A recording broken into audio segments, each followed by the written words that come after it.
Basic English Grammar, Lesson 3. Topic: The simple past tense. Part 1. Recognizing and understanding the simple past tense. Watch and listen. I want something to eat. Maybe candy. I'll just take one piece. Yeah. Oh, but there's an apple. Okay, I'll put this back and I'll eat the apple, not the candy. Reading. The following text describes what you saw in the video. Can you find all the verbs in the simple past tense? What happened in the video? Jennifer was at the kitchen table. She wanted to eat something. First, she thought about eating candy. She opened the candy jar in front of her and took out a piece. Now take a moment and try to find the verbs in the simple past tense.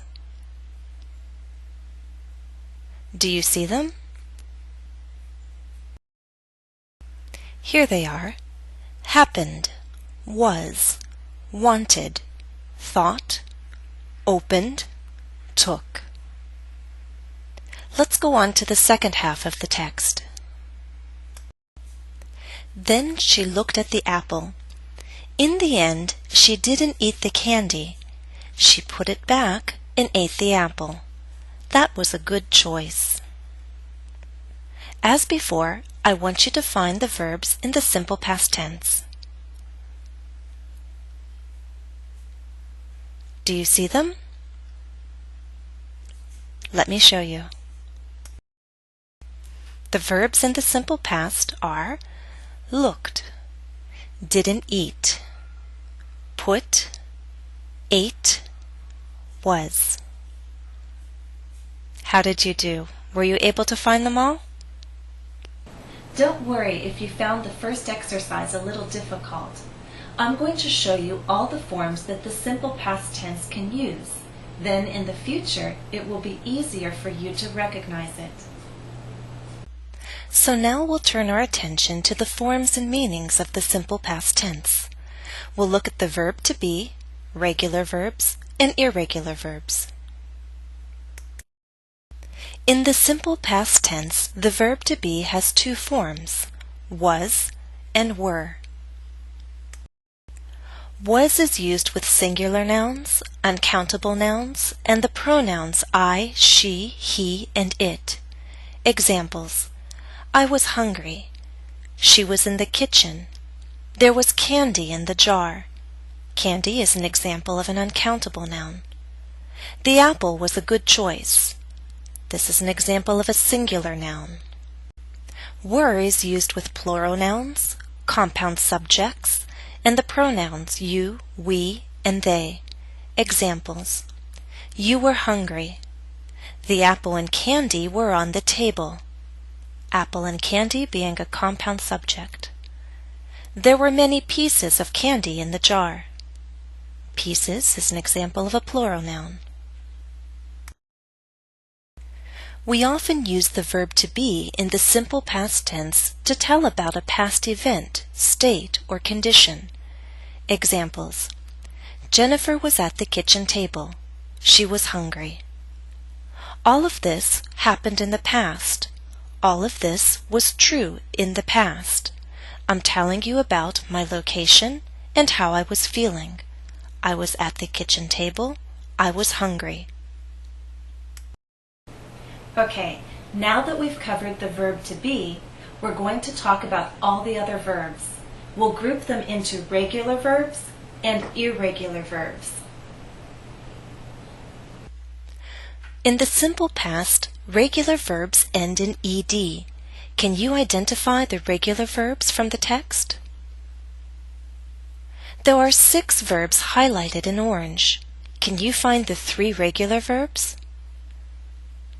They are wanted, opened, and looked.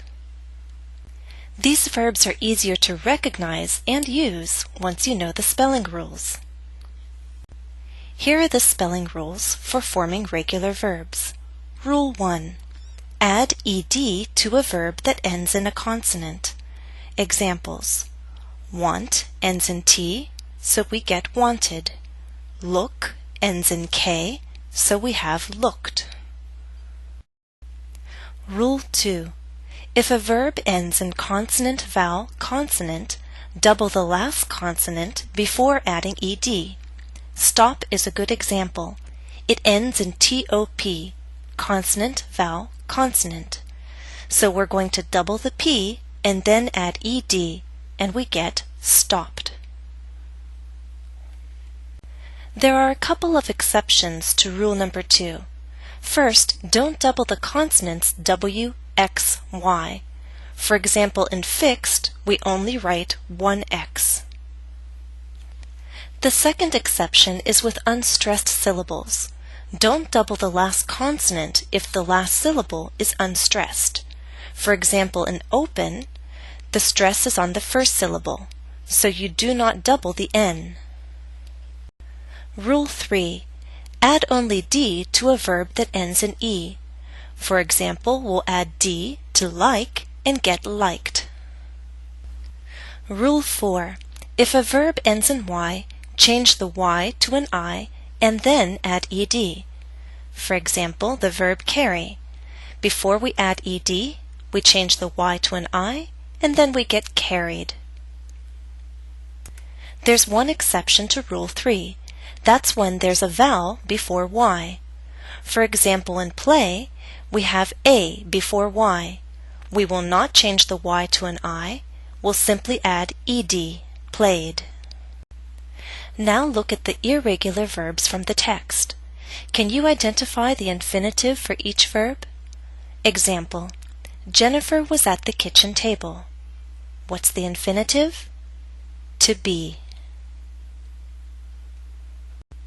Now it's your turn. Number 1. She thought about eating candy. The infinitive? To think. 2. She took out a piece. The infinitive? To take. 3. She put it back in the jar.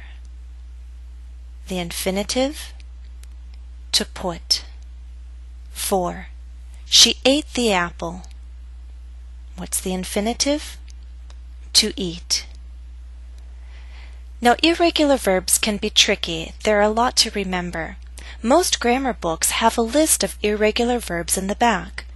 You can also look online. Just do a search using the keywords irregular verbs in English. End of part 1. Please go on to the next part of this lesson.